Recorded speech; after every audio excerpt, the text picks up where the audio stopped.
Welcome to Cybersecurity Insights. We're excited to talk to you today about some of the key developments in the cybersecurity area. Let me start off by saying, security has always been a boardroom topic. Boards care about it, but right now it's actually getting even more important given what's happened with COVID-19. Given the risk the world faces, we have all of our employees working from home. We made that a mandate, not just required, but we're taking a cautious approach as to how they come back. That's the reality of many of our customers. But the bad guys are not staying still.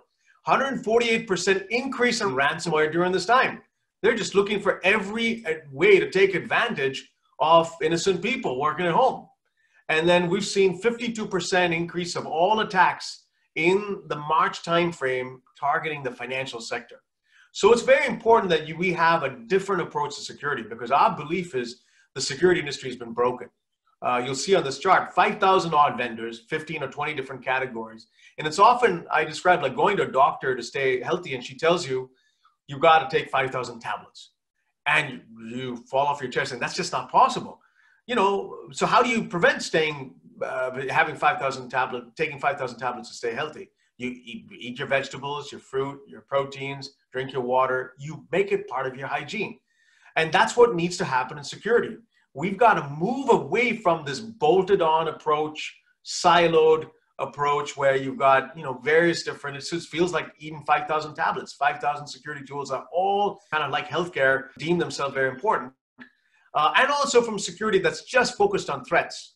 And the new approach needs to be one that's more built in, intrinsically part of the platform, like making it part of your diet, more unified as opposed to just siloed across all of the key pillars of security, and a lot more context-centric rather than just threat-centric.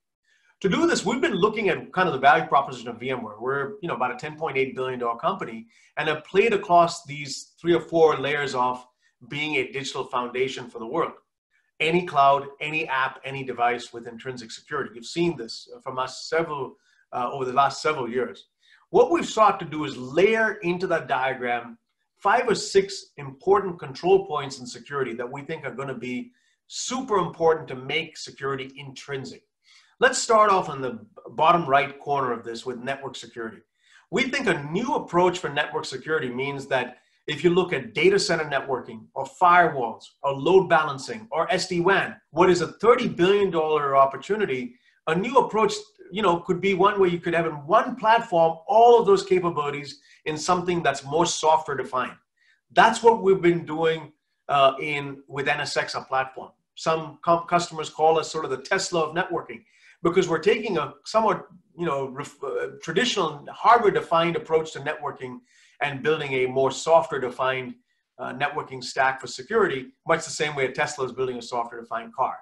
If you go to the left hand side, you see kind of the endpoints, but it's 2 different forms of endpoint. An endpoint that's on the client side near the device, a laptop, tablet, or phone, or a endpoint that's closer to the server, a workload or a container. And in both areas, we believe we have an proposition to really be the best security solution for endpoint and workload security.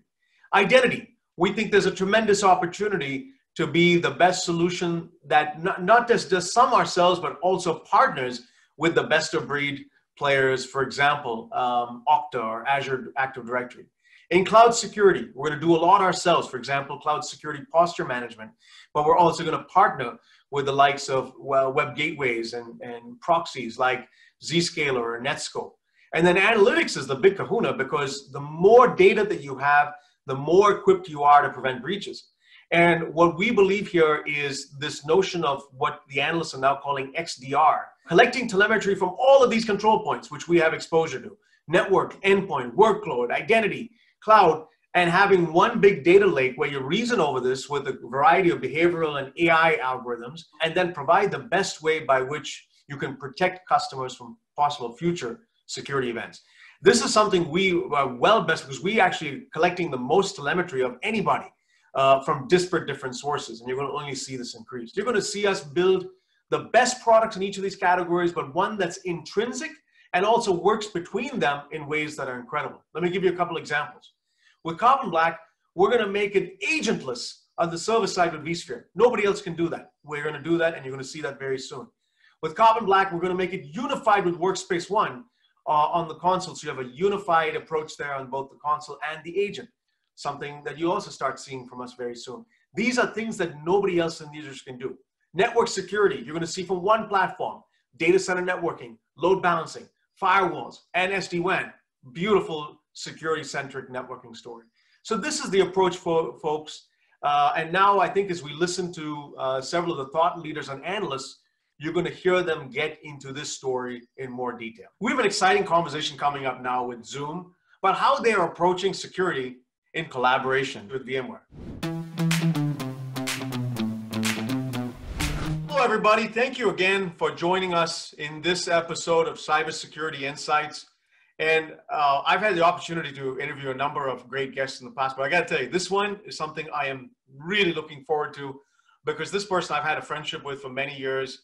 I've learned a lot from him about how to build a company from scratch and to move fast. And he's obviously now also, his company and him, a household celebrity. It's the CEO of Zoom, my good friend, Eric Yuan. Eric, thank you for being with us and joining us on Cybersecurity Insights. Sandy, thank you for having me. You're my good friend. You're also our business advisor. You're also my mentor. I really appreciate it for all your support and help and advice. Thank you for having me. Eric, you're very kind, but I got to tell you, as much as I love to help you if I can in any way, I'm learning so much from you and your company about how you respond, both to the good that you're having humanity and also the way you've responded recently to the crisis. We'll get into that later. But let me start with the tremendous impact, you are having as a household name. Zoom is becoming like a verb. People call it like to Zoom. Let's go. That's amazing. Tell us a little bit about, how you've gone from 0 to hundreds of millions of users and the impact you're having on humanity, even prior to this crisis. Yeah, so prior to this crisis, look at our peak day usage, back to December last year, it was around 10 million daily meeting participant. It's not like users, right? Daily meeting participant. And during this pandemic crisis, starting from other countries, almost a lot of a company, they had to send the employee back to home. When that happens, guess what? Every employee, they need to have a way to engage with others, with customers, with the partners. They have to figure out a way to do that. And then they test all the tools, and quite often they pick up Zoom. That's why I look at usage is very healthy. And we send all of our employees back at home to work since early March. Look at our own usage. This is crazy. And I'm normally probably have 4 or 5 meetings, when I work in the office. Guess what? 2 weeks ago, I counted one day. I had 19 Zoom meetings. 19? 19, yes. And each of them were roughly how long? It's the whole day, actually, from 7:30 all the way to the 9:30 in the PM. So one of the things that I've admired about you, Eric, is you also are incredibly customer focused. I would get text messages or emails from you asking me if I knew a CIO I could connect you with. Obviously, you've got a board that's well connected to, but the way in which you've been able to stay responsive to customers, you've built that into the fabric of Zoom. Why is that customer intimacy so important to your success? So it boils down to our company, the culture, to deliver happiness. For me as a CEO, my number one job is to make sure all our employees happy. If our employees are happy, guess what? They are going to do all they can to make sure customer happy. If a customer happy, it's very likely they are going to keep using our service, share the feedback with us. They're going to pay for the service. We can survive.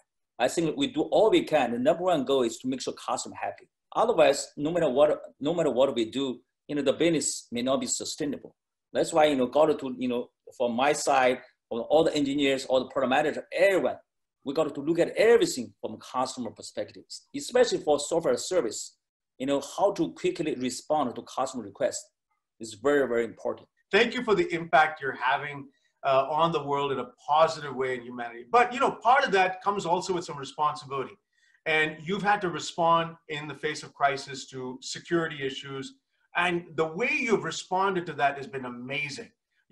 Quickness, taking ownership. Tell us a little bit about how you have owned that security and what you're doing in the areas of security.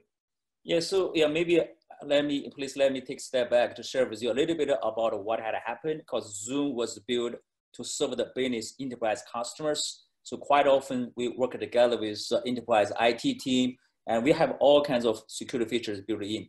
IT team, they are going to enable this feature or disable those kind of other features, and then we have an official onboarding process. That's how we, run our business.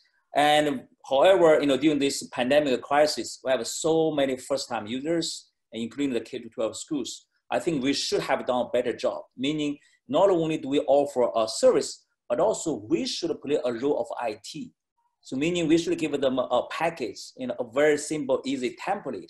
I think we did not do a good job, right? Quite often they're meeting no password and no meeting room enabled, and some, Zoom, hackers, especially a lot of teenagers, right? That's one.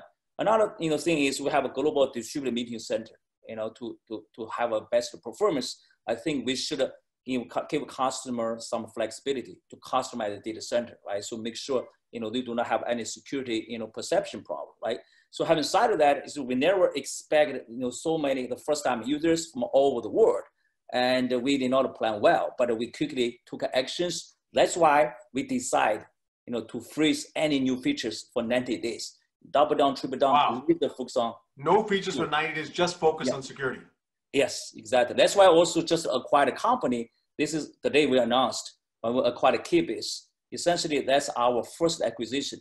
The goal is to help our team to add the true end-to-end encryption into our offerings. Got it. And this new acquisition, Keybase, brings end-to-end encryption into the video platform.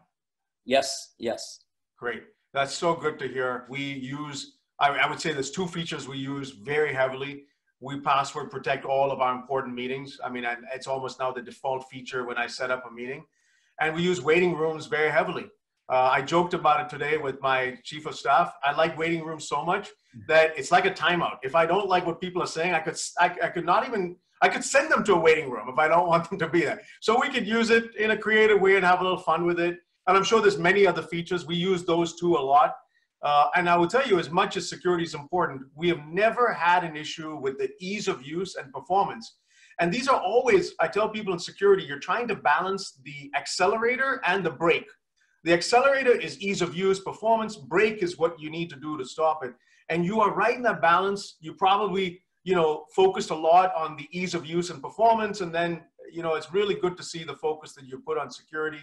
I'd like to switch gears a little bit, Eric, to kind of the collaboration with VMware and Zoom. Obviously, you run some of your infrastructure. You're managing your devices with Workspace ONE. We were a heavy user of Zoom early on.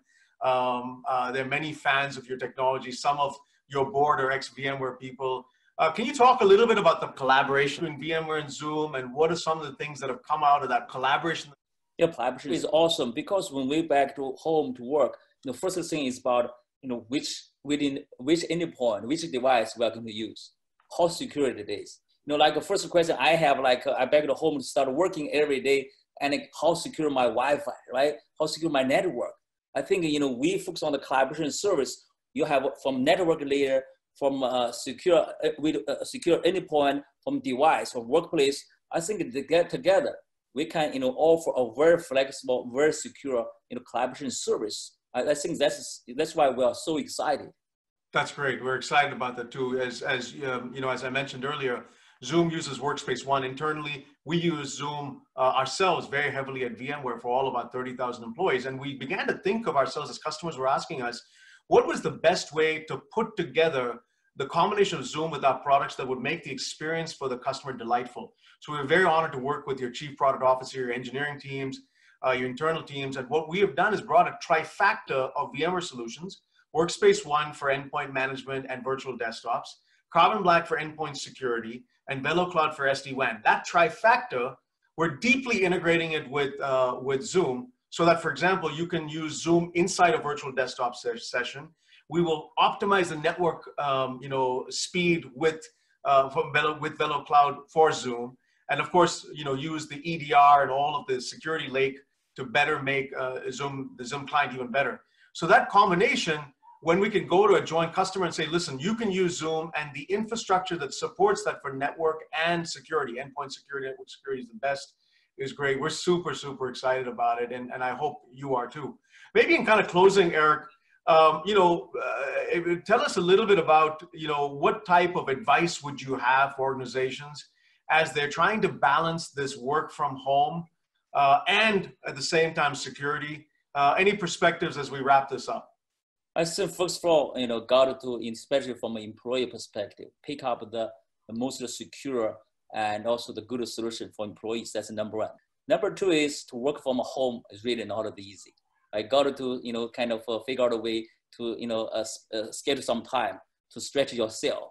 And otherwise, every day you work so hard at home is you probably, you get bored, right? It's kind of how to figure out a way to always, stretch yourself, relax, and at the same time, leverage the tools like Zoom and VMware to engage with others. So that's very important. Thank you, Eric. I really appreciate your time. You are super busy. I'm sure you may not have 19 meetings today, but maybe you had 9 or 10. I got to tell you, you made my life incredibly more productive. I mean, I used to travel probably 30, 40% of my job. I hope when this crisis is done, and for all of my teams, I run all the customer-facing teams, I said, I hope that travel goes down by 50%. And I've not lost any productivity. In fact, I would argue I'm as more productive through Zoom. We are a delightedly happy customer. And I know for all of your tens, hundreds of millions of users, many of whom I want to say that we are delighted with the impact you're having on humanity. Thank you for your collaboration. Look forward to continuing that for many quarters and years to come. Thank you, Sanjay. Let's continue in this show of Cybersecurity Insights. And now we'd like to explore the unified approach of security and IT. How do you unify them as a foundation for success? Our special guest today is Chris Sherman, who's Senior Analyst at Forrester and a pretty renowned security researcher and thought leader himself. Chris, welcome to the show. Great to be here with you, Sanjay. I'm sitting here in my living room in Cleveland, Ohio, as we ride down the curve, right? Fighting off cabin fever and staying healthy. Hope you're doing the same. Chris, I'm doing well, but listen, I look at your beautiful looking, I can't confess that my background is my natural. I've got a virtual background. Is that actually your living room or is that a virtual background? It is. This is my living room. We built the house last year, and it's also my little private IoT lab because, I'm a huge nerd and I love my devices. We've been, kind of a big fan of a lot of the Forrester research, zero trust security. You mentioned your research in IoT, IT security, and I'd like to explore this a little further with you, Chris. I'm a big fan of your research, read a lot of your stuff. But let's kind of focus in, clearly in this time, having security strategy and IT strategy be together. In this current climate, many organizations have had to pivot due to COVID-19. One example is employees having to work at home, which raises a whole host of cybersecurity issues. And, having reviewed the research results, it makes them, I think, even more relevant, the need for security and IT to join forces, I believe right now, to defeating these cyber criminals during the pandemic. So that we don't have this risk. And quite frankly, we've been finding the risk is even higher because the bad guys aren't sleeping, even if there's a crisis going on. So maybe you can tell us a little more about this research and your findings. Absolutely. Yeah. So, I think the genesis of this research really started with a conversation I had with some of your team members back in November. When we talked about, the high level of friction between these two teams, right? Between IT and security. And frankly, the lack of support that a lot of the existing tools in the market really have for, integrating the two. And when you look across the industry, there really aren't a whole lot of resources for buyers or, technology strategists that, want to understand these dynamics. And, this is really what led to VMware commissioning Forrester to, this past February to survey over 1,400 security and IT ops decision makers, right, across the globe. We really wanted to probe those dynamics, right? What's holding companies back from eliminating this friction, right? This really was actually the largest sample size of any commissioned study that I've been a part of here at Forrester. And it really led to some excellent results and data from the published research. I'm looking forward to reading them and knowing more about it. And I think if you think about the research and, there's a shift in security, driving alignment and collaboration in security and IT is, kind of the top initiative we see in the next 12 months. Maybe you can tell us about why the relationship between these security and IT teams, are important, why it's been strained across both, all three of people, process, and technology. Yeah, so IT and security really are two sides of the same coin, right? But unfortunately, their teams have struggled to work well together for many years. According to our survey data, it's gotten to the point where 83% of both team staff report a negative relationship between the two. It's very unfortunate, but there are many reasons for this, right? Many reasons for this friction, especially with the VP, director, and manager roles between the security and the IT teams. At a high level, most of this is driven by the fact that security and IT have differing priorities. Right? Our data backs us up.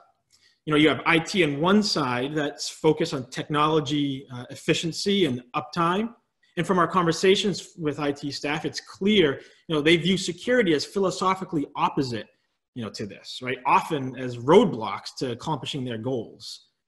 And then, on the other side, security's top priority is, as you'd expect, responding to security events and incidents and preventing compromises. And this difference in priorities is the source of a lot of friction. Also, both security and IT staff are really unhappy with the technology, the tools specifically that they're using, right? The security tools. The CIOs and CISOs, that we talked to all had the same complaint. They have too many disjointed tools. In fact, the average across our study was 27 security products on average in each organization. And even the most established security solutions, like take firewalls, for example, it caused some serious angst, right? We found that only 52% of respondents felt that their firewalls were satisfactory in terms of the performance and the security efficacy. I think, listen, a couple of points I would point out from what you talked about that resonate deeply with us. One is when you talked about, it was 25 or 27 odd tools. I'd be surprised the number of CISOs I talk to who say it's in the dozens. One, I think I always sort of keep a record for the number of tools. I've heard one tell me it was like 100 different security tools. I asked him, was there 100 different consoles? So it's just the number of tools and consoles. The other one that you resonate with me was even in one of the more mature areas like firewalls, you would have thought, people are really happy there. We find the same level of dissatisfaction, people saying, listen, traditional hardware-based approaches, appliance-based approaches, lots of policy, way too complicated. Now let's talk a little bit about staffing. I think it's listen, at the end of the day, security is a team sport. It does depend on products and processes and technology, but there's also people. And, security teams are understaffed. They're increasingly dealing with a complex portfolio of these non-integrated products. How is this impacting teams, and what can companies do as you advise them to reduce complexity from the plethora of different products that are often point products today? Well, you're right? Finding and training the right IT and security staff is really critical to the success of the respective teams. Unfortunately, this continues to be a major pain point, right, across the whole industry. In fact, 64% of the security teams that we surveyed and 53% of the IT teams reported that they're understaffed. But yeah, amid this global pandemic, when most organizations are focused on surviving and, maybe keeping the lights on, or I guess in this case, maybe the VPNs running, right, and getting by with limited resources and protecting an increasingly remote workforce, right, it's much more difficult to collaborate and work together across teams. But our data showed that one of the major results of this, the formation of communication silos. Teams aren't communicating enough, right? They're communicating within their within their silo, using their tools that are identified or specifically designed for their particular use case, right? With very little integration and collaboration across those silos. And, this is where tools could help, right? Most of the time, though, the tools actually just reflect or amplify those silos by reinforcing the division, right, between the two teams. Ultimately, organizations need to be looking for technologies that can support the needs of both IT and security, right? This will help alleviate any tension that might arise over things like competition over limited resources, right. Company resources, right? Ideally, once the teams come together and agree on goals, as well as objectives and measures of success, for that matter, right? They can address their technology stack inherent complexity. Wisely said. Listen, the security attacks are becoming more sophisticated. Organizations are considering now, I think the approach, as you've described, is a unified strategy to address these critical issues. Can you tell us more about how you've seen these unified approaches to security and IT strategy being effective? Well, so I mean, it seems like we've been talking about unifying the tools and strategies by, IT ops and security for years, right? But it's only been recently that we've seen the two sides really demonstrate any appetite to actually do so. Unfortunately, most of the tools, again, right, on the market are focused on one or the other, and integrations are only starting to really accelerate to the point where a true unified vision is even possible. This not only aligns teams under common goals, right, having a common tool set, but it also aligns workflows between those two teams and helps foster collaboration. Listen, you mentioned a couple of these examples are really good for people to kind of grok, in this. Have you, outside of these examples, is that any other sort of tangible results that you think companies can expect as they bring together their security and IT strategies and make them more unified? What other results from your research do you think companies can expect to gain? Yeah, there are several other clear benefits, right, that we identified in this research, right? The benefits of unifying the tech stacks between IT ops and security. Our research showed that companies with a unified strategy reported fewer security incidents, fewer data breaches, which makes sense, right? Given how critical endpoint configuration and overall IT hygiene is to the security posture of an organization. Also, building security capabilities directly into the IT infrastructure helps to motivate non-security staff to take some ownership, right, over basic security fundamentals. And this all helps speed, right? This increases the speed to both detect new threats and respond once they're identified. Time to containment, right? And this was also validated by our survey data. A common strategy really can empower both to, mitigate risk, ensure continuous compliance, and improve, their threat response workflows, between the two teams. Really, companies need to find tools that meet the needs of both teams.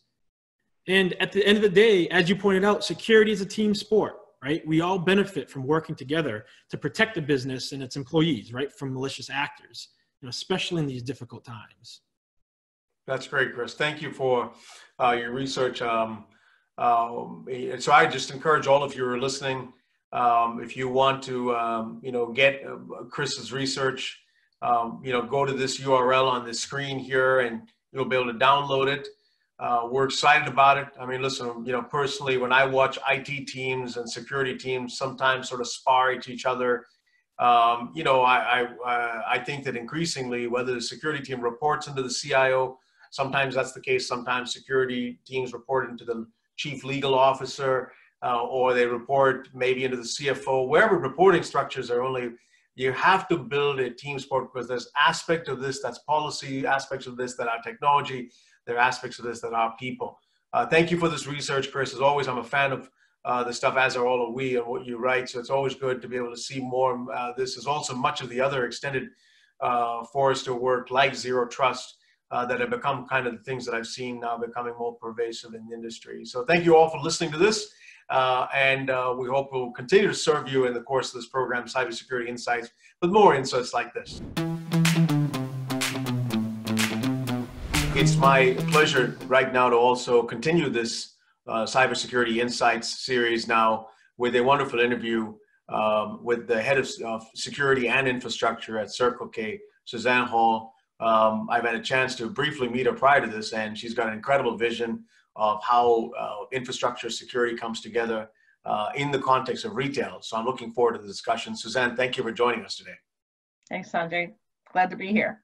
Great. Hey, listen, maybe I'll start with, Circle K. Some folks may know you in the locality, in the areas where they shop or whatever have you, but many folks around the country may not, and we're assuming there'll be a very large audience watching this. Tell us a little bit about the company, what you guys do, what's your vision, and how you're serving customers and consumers. Oh, terrific. Oh, well, yeah, so Circle K, many people do not realize, it's actually a Canadian-owned company. We are a global convenience and fuel service organization with offices all across North America, large part of Northern Europe, and with franchises in a large part of Asia as well.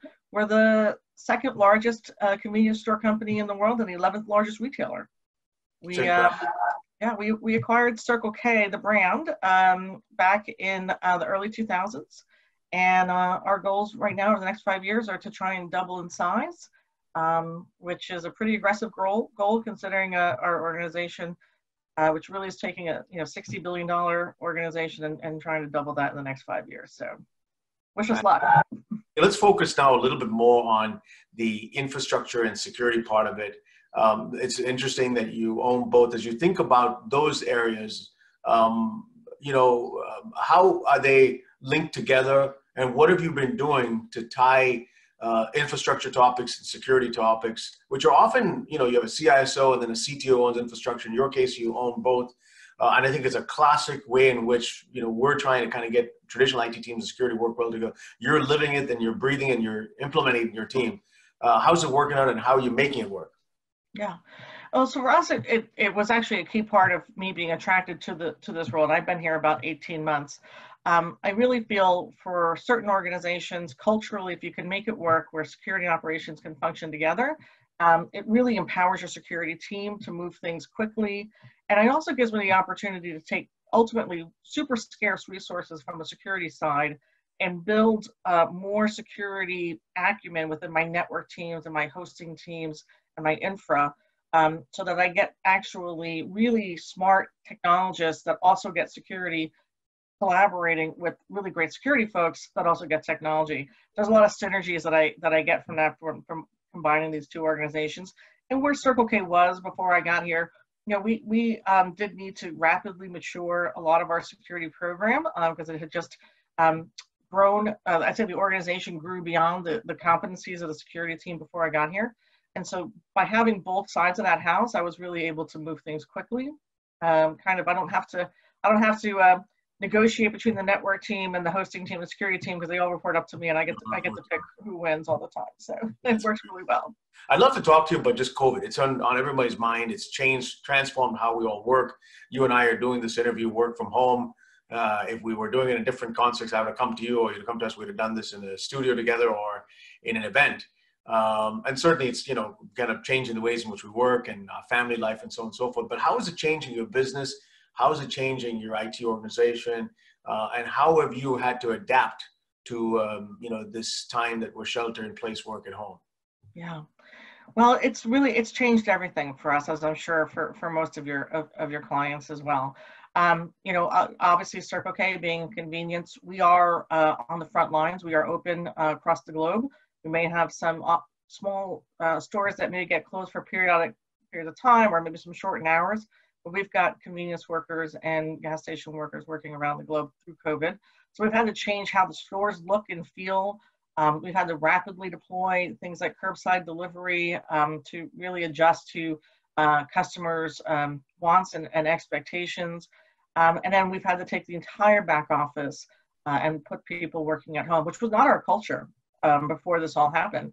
And we had to do that almost like in watching a wave go across the globe, because it started, offices started closing in Northern Europe first, and then all the way through to Ireland, and then obviously the East Coast and Canada, and all the way through to the West Coast. So we actually had a very short period of time to create a remote working operation. Luckily enough, we had some really talented folks. We put a couple of different solutions in place, and within 2 weeks or so, we were able to get everybody working remotely that could work remotely. And then that really empowered us to support all those operations folks that needed to get things like plexiglass into the stores, hand sanitizers into the stores, masks into the stores to serve our customers and to serve our staff. I'd like to move on, Suzanne, to the kind of the context of this infrastructure and IT work, security work, IT teams and security teams working better together. One of the things we find often, and we did some research with Forrester, that where companies performed well and had great, security prevention practices, breaches, is places where IT and security work well together. And traditionally, often CISOs may be separate from the infrastructure team. Sometimes the CISOs don't even report into CIOs, report elsewhere. And that can be not intentionally so, sometimes intentionally, but often just a silo or a warring mentality. You're good evidence now where you're bringing these together. Let's talk a little away from technology for a second and the people, process, collaboration. How have you been able to bring these cultures together so that they work together for the common good of either cost saving, protection, whatever have you? Yeah. And so I've had the benefit of being a CISO and a CIO in a couple of different organizations, and also I was in consulting for many years. I worked for a Big Four firm, and I led a cyber practice with one of the Big Four firms. And I'll tell you, cyber programs move fast forward best when there's a couple of key elements in place. And the first one is you have to have shared goals. Anytime that the cyber team is trying to implement something that the network team isn't on board with, or the network team picked a tool, they don't want to implement the tool that the cyber team has selected. I mean, that's always a recipe for failure. So somehow you have to really work on aligned goals. And I do that even though I own the infrastructure teams and the security teams. Nobody's successful if we're not all successful together. And really focusing on what does success look like for each one of our areas. And look, sometimes we do have to take some educated risks in the environment, for responding to things quickly. But we also don't let those risks sort of linger and never get remediated, right? So we really work together to make sure that any new risks that we're taking on, we have a focus for how we're going to mitigate that, and we hold ourselves accountable. And the network team is as equally accountable for responding to security events as a security team is.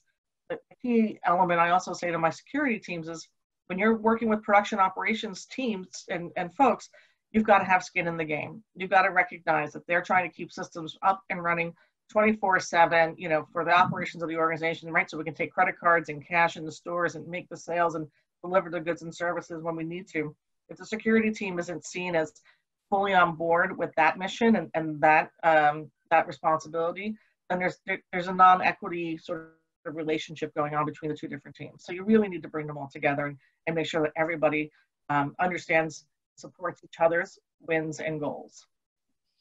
It's awesome that you've been a CIO and a CISO, and I mean, you've seen all of these in various different companies, I'm sure, maybe in smaller or bigger, wherever have you. So you're able to really relate to that.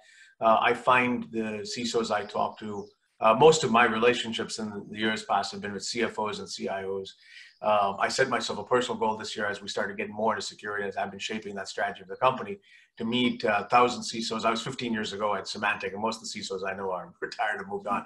So it's a good new way of my understanding. And I find as I talk to them, it's so refreshing. The ones who are strategic, like yourself, have had tremendous experience in IT or are also own them and are able to paint a vision that's very collaborative as opposed to ones who don't, and are also able to strategically bring teams together. So it's really good to see that. I'd like to kind of just work a little bit more into security, because I mean, your strategy plays into the reason we acquired Carbon Black.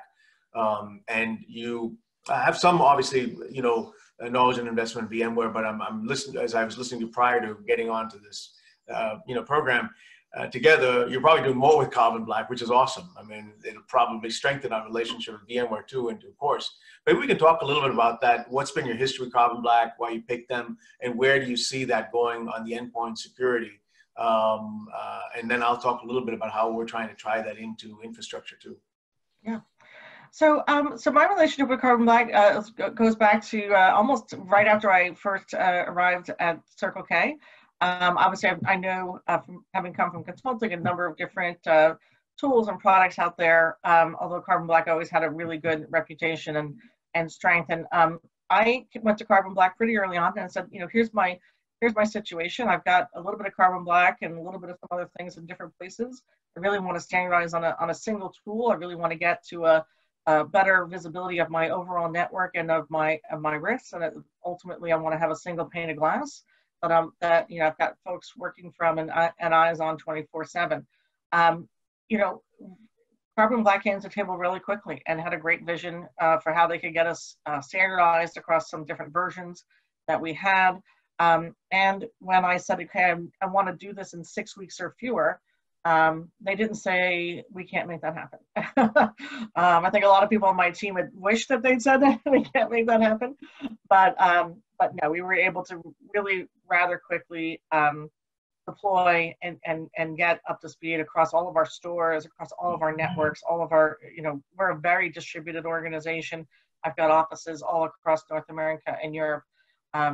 and we were able to, in 6 weeks, get standardized and get things up and running. And I had gained great visibility in that. And I'm a big believer when looking at all sorts of tools, whether they're infra tools or security tools, that you can tell whether or not you picked the right solution or if it's fit for purpose relatively quickly. If it feels like it's too hard to implement, if it just feels like you're not getting the value out of something in a relatively quick period of time, you really do need to look at whether or not the tool you're looking at is fit for purpose in your environment. And I would say the Carbon Black team and the Carbon Black tool made it really easy for us. And, it's given us great visibility. We have been able to detect and respond to a number of different instances. Retail is a very high threat, high target industry these days. So it's been super helpful in us defending Circle K in our environment. And Susanna, with 130,000 employees, I suspect your number of endpoints are in the tens of thousands on the client side and probably just as many in terms of server side endpoints, right? So your kind of surface area of potential endpoints is pretty large. Oh, indeed. And, you have over 15,000 stores. Every store has multiple point of sale systems in it, multiple computers, laptops, tablets, devices. And that's even before I go out into the what we call the forecourt, which is where the gas dispensers and pumps are. So yeah, it's very complex. Well, listen, we look forward to that journey together. Part of what she has talked about here is a key part to our vision. Folks listening to this is to basically bring together security to make it key parts of the infrastructure, both in the endpoint, the network, and the cloud. Thank you for your partnership. I look forward to getting to know you and your team better. Thank you also for all you're doing to serve the community during these tough times, especially those workers at Circle K that are in the front line in the stores. We appreciate you tremendously, and we look forward to continuing this dialogue. Thank you very much. Thank you. It's a pleasure to continue now discussing not just with researchers and analysts, but wow, the real deal is being able to talk to customers. And it's my pleasure to talk to a thought leader and the person who's in charge of information security at Netflix DVD, Jimmy Sanders. I've gotten to know him recently, and he's certainly a thought leader and a progressive thinker on this topic. So, Jimmy, it's a pleasure to meet you virtually in this kind of video setting. Welcome to this show. Hey, thank you, Sanjay. It's great to be here. Thank you very much. How are things going at Netflix? I'm a big fan of your platform. Use, of course, your DVDs well before streaming started, maybe way too many of them. And certainly also a big fan of the streaming service once it started, as are my family. How are things going at Netflix? Oh, things are going well. The DVD division, we're actually picking up a little more because people are at home. We have a great IT team, and so we've been working hand in hand with the IT team to provide services. Obviously, it's a trying time for many people, but in IT, we're used to working remotely, so it's been a new normal for us.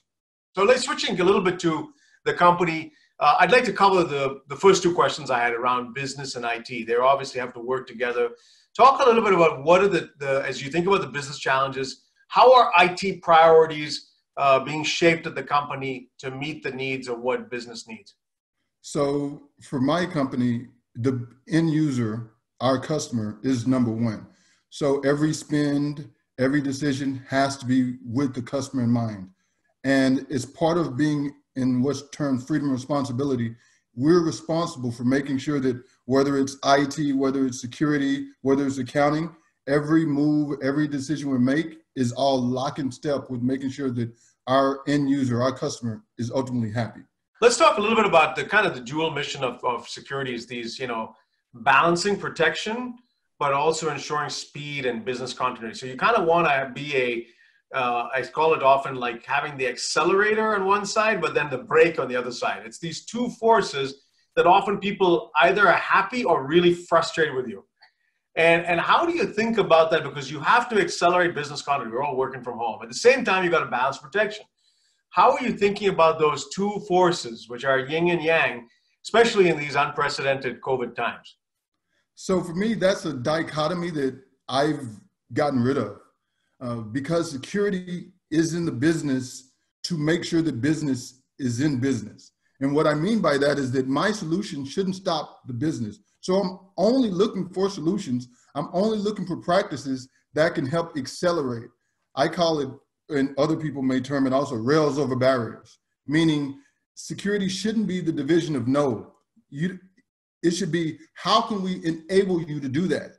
How can we build these tools that work within your current environment and not make the developers, not make the end user have to figure out how to work through my tools? Hey, I'd like to talk a little bit about these tenets of freedom and responsibility that I've, it's one of the core aspects of Netflix's tenets. How do you take that? Those are, again, it's sort of like the brake and the accelerator. Yes. Freedom, yet responsibility. How do you apply that to security? Maybe building, you've answered some of that already, but is there more you would add at Netflix DVD of how you balance freedom, yet responsibility? So my first week of joining the DVD division, I thought I knew what freedom and responsibility meant, but I realized I didn't. When a developer can come to you and say, give me root access to this system. And you say, here you go. Wow. Because essentially what that means is that the developer has the freedom to get root access to the system, but that developer also has the responsibility to make sure nothing bad happens to that system. So what I have to do is build all these tools around that threat model. Wow. I'm sure you have many examples of it. That's a bold one. I don't know what I would do if I was in your shoes and someone get root access. Now, I got to tell you, the last time that's the culture. The last time I asked for that, I'm not a developer right now, but I started my career as a developer and as a computer science undergrad. The last time I asked for that was as a, kind of an ignorant, maybe dumb junior or senior in college at the university labs. And the person looked at me weird and said, no, we don't give that. And I ran away kind of with my tail between my legs. But I think, I'm sure more responsible people have reasons why they're doing that. And obviously you're going to build the protection in case that person abuses it. Yes. And so that's what your use case is somebody telling you no. My use case has to be, how can I enable you to get what you're trying to do? Yeah. Maybe not necessarily give you root, but figure out what you need to do. No, I think it's a very refreshing mindset because you don't, as you said, you don't want security to become the department of no. Yes. And when you build a mindset where the end user is like, wow, that's a delightful person to work with because, okay, even if I don't get to the answer I want right now, at least they've heard my request and they're going to build the appropriate protections so when they do use this, whether it's video collaboration, whether it's file sharing, it's great to hear that. Sometimes we find that traditional IT teams, people who are working on DevOps or, other parts of maybe end user computing and security, they don't always get along, okay? Yeah. And there's a little bit of, sometimes the security team thinks they're the higher caste, sometimes the other IT teams think that, and there's a little bit of sparring. It's very natural. But how do you build a culture of partnership with other teams to maintain? You all want the same goal, which is a strong security posture, providing access to the right security tools so that developers can create an innovative pastime. So you have to work in a partner. How do you foster that collaborative spirit at Netflix DVD between the traditional IT teams and security? So one of the first things that I realized I had to do to make sure I fostered that is to give the development team, the IT team, and everybody who I'll be associated with the same visibility to make decisions that I'm doing. So they have visibility in a lot of the logs, a lot of the actions that I'm doing. So when I set up, for instance, a new POC, or when I set up a new dashboard, even if it's a security dashboard, I may give everybody on the IT team access or read-only access to whatever tool that happens to be. And what that does, it immediately says, when I come to them and say, for instance, you have a vulnerability here, or we saw this issue here, they have the exact same data that I have. So they understand that I'm not making this up, and they can do their own regression testing or whatever testing they want to do to verify what I'm telling them. And once you establish that rapport that says, I'm doing this based off facts and numbers and not feelings, and I think that this is bad, or I hope that this is bad, it changes the way people interact with you because they realize you're not targeting any one person, you're not targeting any one group. That's great.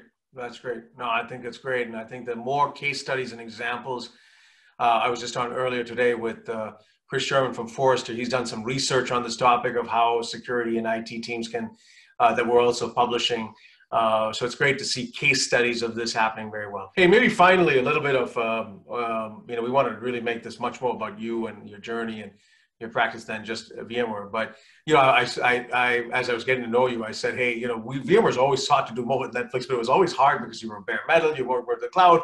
Traditional VMware's worked really much in the data center. And then we acquired this company, Carbon Black, and Carbon Black's, one of their big customers is Netflix. Maybe you can tell us a little bit. We've been, part of the reason we acquired Carbon Black is to make things intrinsic, a lot more core to the platform, reduce the number of point tools. So we plan to integrate with Workspace ONE, make it unified there on endpoints, make it agentless on the server with vSphere. So we have incredible plans. We're pouring a lot of R&D into this.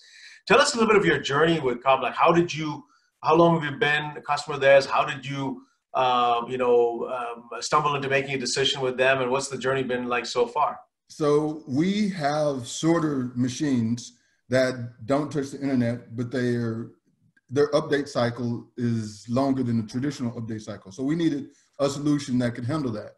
And so this was when they had Bit9. So starting with Bit9, it did this whole machine protection. And then we used CB Response. It was called Response at the time, or it was just called Carbon Black at the time. And then they joined those two products, and then they bought Confer, and we loved Confer, so we went with that. And as they moved to the cloud, I'm a big automation person because automation in numbers is where it's at for me and my team. So your CB Cloud has a nice, robust API.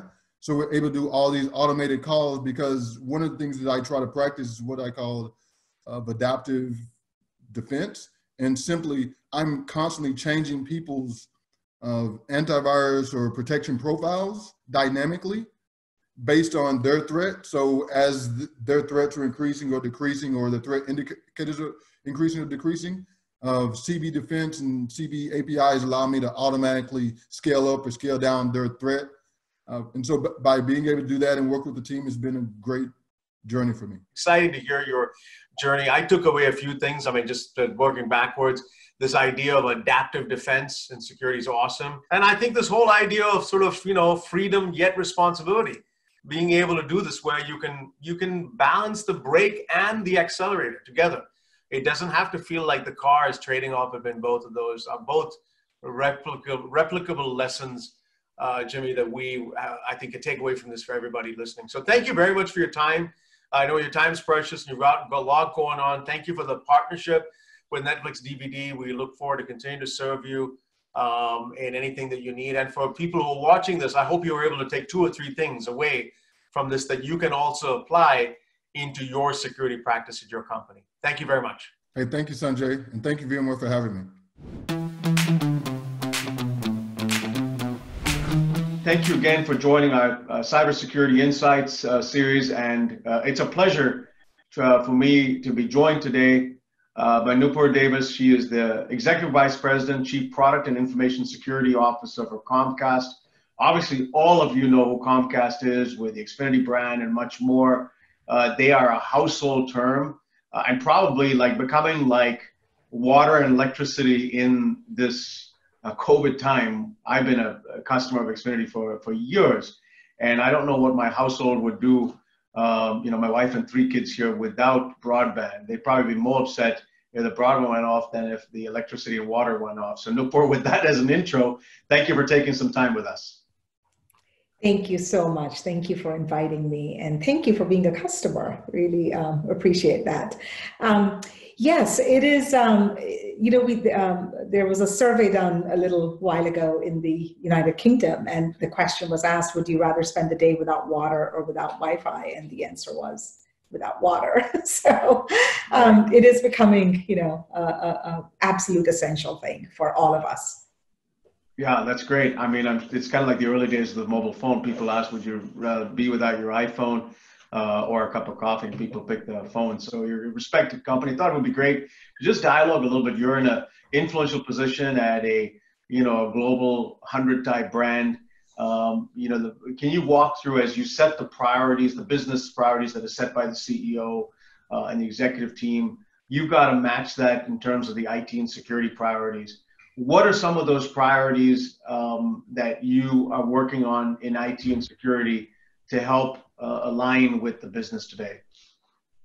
That's a great question. And so, we basically have, two networks. We have our enterprise network that all big businesses do. And then we have the service delivery network, right? Which is what you were talking about earlier, right? That all of our customers depend on. So the security, and then, if you think about security from the confidentiality, integrity, availability triad, right? The security of both of those, right, our service delivery network and our enterprise network is super, super important. And it's not just the confidentiality and the integrity, but the availability part of security, right? So that drives everything we do. Both internal and external facing is really driven by the need to keep that network working during these tough times and during the, whatever the new normal is going to be, right, as we all start emerging from this. So you had a question about, the where are we going with security? So, we set kind of 2 to 3 year kind of strategic goals, kind of a North Star vision for everybody to kind of coalesce around. And, our past 3 years have been really focused on building security in, or, I think what you are calling intrinsic security. And, we've done a huge transformation of the company there. And starting last year, our next hill to climb is around zero trust. Last year this was a goal at my level. This year it's a goal for the whole company. So, it's a goal at our CEO level. It's a goal at our, my boss's level throughout the company. And why zero trust? It's really the three parts of it, right? Do you have a secure identity? Do you have a secure device? And do you have a secure microsegmented network? So we really focused on how do we make sure that we can work with both trusted and untrusted devices on trusted and untrusted network with trusted and untrusted identities. So that's really our big next thing that we're in the middle of. You have to work with other IT teams. And often what we've been seeing in our research, and some of the analysts have been highlighting that with us, the organizations that have successful have built strong partnership between the security group. Sometimes security reports into the CIO, sometimes they report in the legal, sometimes they report directly to the CEO. But you've got other IT teams. They might be IT teams that own part of the end user landscape, some of the infrastructure landscape, some of the applications. And the ones that have built a really good collaborative fabric as opposed to the silo mentality seem to the ones that the companies are also doing well. How have you built that IT and security collaborative dynamic at Comcast that allow you two to work well for both needs, the IT needs and the security needs? That's an excellent question. And, I often say that there's nothing we could do without partners around the company. And that is, IT, our infrastructure team, our network team, our products team, our legal team, the privacy org. So it's definitely a team sport, right? It's not something you can do on your own. But I'm very fortunate that, the way that our org is structured, our CIO, our chief network officer, our chief technology officer, me, we're peers. And so we work extremely closely with our CTO org, for example, to do the intrinsic security bit, right? I actually love that term. I've always called it shift left or build security in, but I just saw that on your, that you were using that term, so I'm going to shamelessly steal it. As an honored customer, both ways, you have full right to be able to use that term, no problem. Thank you. So, for our shift left, build security in, we work extremely closely with our CTO's office. We are embedded in the CI/CD pipelines. We are, building resources for those pipelines and just work, like this. With our chief network officer, who runs one of the largest networks on the planet, and with all of the supporting infrastructure, just one of our big applications consumes 35,000 VMs, at a time. So the scale is massive, and so we have to work very, very closely with. Again, we couldn't do our job without the network team. And then, of course, the classic CIO relationship is super, super, super important. So definitely a team sport, definitely a codependency in the nicest way, use of that word, between the teams. Let's dive in a little bit into, there's obviously the pillars, there's many pillars of security. We like the term intrinsic security, coined it and feel it's going to be where the industry heads. To us, zero trust and intrinsic security go together. We view zero trust as sort of the overall framework, and our instantiation of zero trust is intrinsic security. So I think, just the fact that those are very linked terms, and many of these pillars of a zero trust or an intrinsic security, whether it's identity, network, endpoint, cloud, or even sort of telemetry and analytics around it, are going to be key aspects. I'd like to dive a little bit further in the network. Who better to talk to than you folks? You're kings and queens of the network as it relates to serving customers. So when you make a network security choice, the world watches, they learn from it. And I'd like to dive in there. Obviously, you've got this. Maybe you can talk a little bit about xCloud and kind of how you built out the network security stack. This is an area both in xCloud and in NSX where we're doing a lot of work with you, microsegmentation. What's been your vision and how have you been designing that area? And then I'd like to dive a little deeper into some of the solutions we're working together on. Yeah, absolutely. xCloud is tremendously important to us, and the partnership is amazing. And I think it's been one of those great partnerships where we learn from each other. That's the best kind of partnership, right? Where you kind of grow together. NSX and the network virtualization. We have been working on something, we call our tenant security framework for multiple years. And our goal is exactly that, is microsegmentation. And, we are agnostic as to how it is implemented, right? So on our xCloud structure, where we're working with you, NSX is our tool to do it. If we're completely in the public cloud, we'll use, the native. And then in some places, we also use an application level microsegmentation solution, right? But on top of it all is, a kind of abstraction layer, which is our tenant security framework. And the two things that we've loved about NSX is it was really one of the easiest integration into our existing tenant security framework.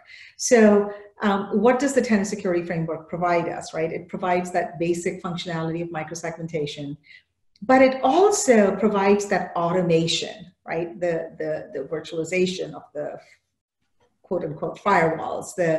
So things that used to take, literally weeks of manual effort, right?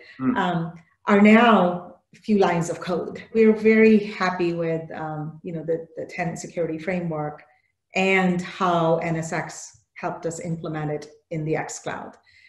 So yeah, good stuff. This is very helpful. I think the listeners to this are going to be very inspired by a security leader like you driving it. Maybe any words of advice do you have to others in the IT and security industry or will listen to this, of where and how they should be thinking about their game being adjusted for the current COVID and the post-COVID timeframe? Yeah, it's really interesting because in a way, COVID has kind of accelerated some of the trends that we were already seeing, right? So, that we already knew the perimeter was disappearing. Now it's disappearing even faster. So we have people who are working from home, who will spend a whole day sometimes without ever logging into the network, because everything is available as a SaaS service. So the perimeter is disappearing faster than ever.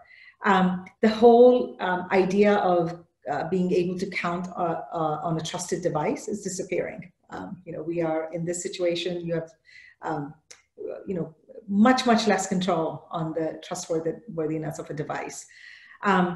Identity, you can't count on any thing there, right? So all of the trends that were driving the movement towards zero trust are just being accelerated.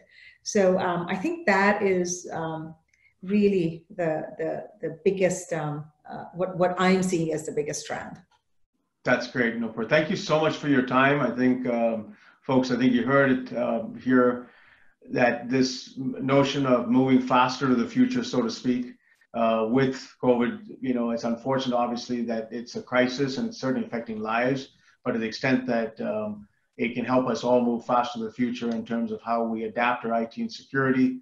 My thanks once again, Nupur, not just for your time, but also your organization and all your frontline workers who are helping us in our homes. And invariably, I'm sure, I haven't had to call Comcast to my home, everything's going great. But for people, I'm sure there are people who are, and that Comcast van or truck that comes by to help, we appreciate all your organizations doing to help the community. I wish you all the best through this crisis and beyond. And thank you for being a co-innovator and partner with us in this journey. Thank you so much for the partnership. Really appreciate it. Just stay safe. To learn more about the great insights that Chris Sherman and I have discussed, please download this report at the URL that's on your screen. And I thank you all for watching this segment.